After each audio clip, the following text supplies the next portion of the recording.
যে জুলাই যোদ্ধাদের এবং নিহতদের রক্তের সাথে আমরা বেঈমানি করব না, কিন্তু আইনের মার পিছে ফেলে কেমন যেন রক্তের সাথে বেঈমানি হয়ে যাচ্ছে।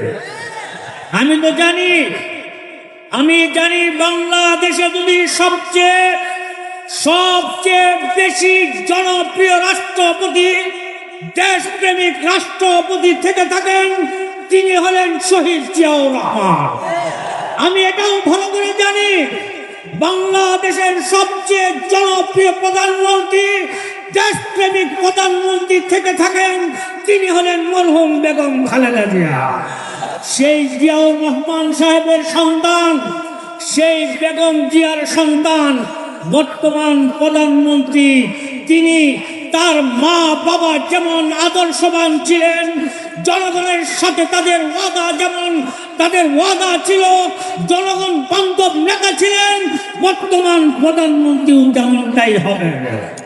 আমি প্রধানমন্ত্রীকে বলবো, আপনি যে আপনার মতো শান্ত শিষ্ট, আপনার মতো একজন জনপ্রিয় নেতা প্রধানমন্ত্রী আমরা এর আগে পাই নাই।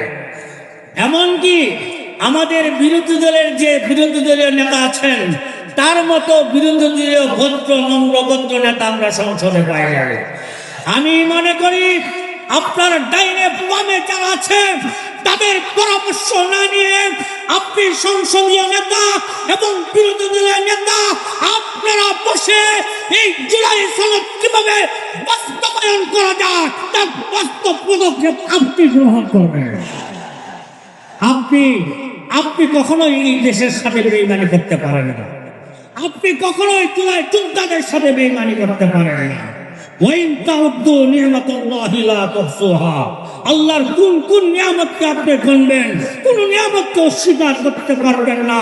17 বছর এই দেশের মানুষ কত যন্ত্রণায় ছিল, কতটা জুলুমের শিকার হয়েছিল, বাক স্বাধীনতা হারিয়েছিল। জুলাই যোদ্ধারা জীবন উৎসর্গ করে আমাদেরকে এই জায়গায় আসার সুযোগ করে দিয়েছে। এই যোদ্ধাদের সাথে বেঈমানি এই দেশের মানুষ করতে পারে না। যদি কেউ বেঈমানি করে, এরা এই দেশের নাগরিক না। এই দেশের সাথে গাদ্দারি কারা করে, এরা এই দেশের দেশপ্রেমিক হতে পারে না। আমি মাননীয় স্বরাষ্ট্রমন্ত্রীকে বলবো, আপনার মতো স্মার্ট, আপনার মতো শিক্ষিত সুশিক্ষিত, আপনার মতো সুন্দর স্বরাষ্ট্রমন্ত্রী আপনার বিগত বছর পাই না।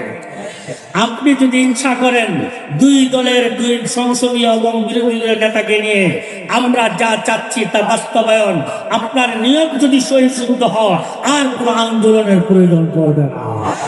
আমি মাননীয় স্বরাষ্ট্রমন্ত্রীকে বলবো, আপনি যেমন স্মার্ট, আমাদের সকল আন্দোলনগুলি স্মার্টের সাথে শেষ করে দিবেন। আপনি জুলাই যোদ্ধাদের মনের নিয়োগটাকে স্পষ্টভাবে প্রকাশ্যে বাস্তবায়ন করবেন। সংসদের জন্য আইনের মারপেছে কথা বলেন, আমরা বুঝি, আপনারাও বুঝেন, দেশের জনগণও বুঝে।